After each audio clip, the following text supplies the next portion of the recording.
is Mike McCormick with the Weather Channel. Pensacola is getting pounded, smashed with heavy rain and strong winds. The conditions are relentless.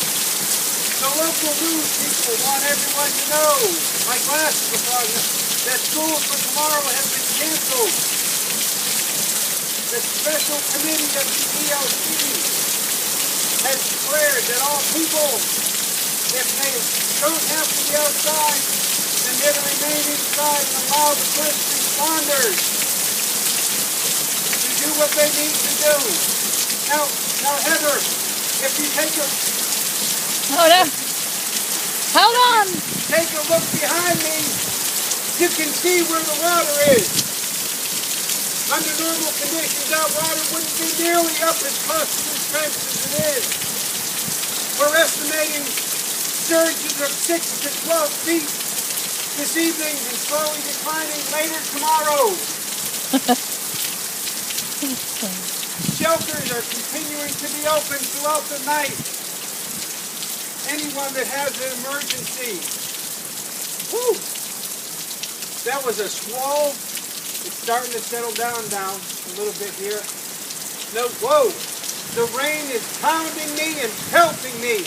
It's absolutely incredible.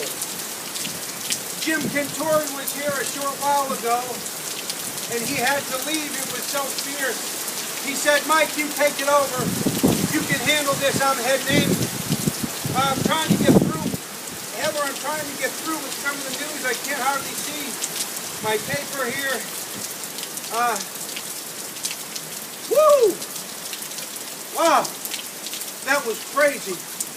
If you take this chance right now and you look up behind us at the trees, you can see them swaying. I'm estimating anywhere from 30 to 35 miles per hour sustained. Oh God, I tell you, it's been a hell of a day out here today. I only hope and pray for those people that are in the path of Hurricane Isaac. Is so much uncertainty on the anniversary of Katrina. Well, I think that's going to be it from now. From here, again, this is Mike McCormick at Pensacola. Heather and Nick, back to you.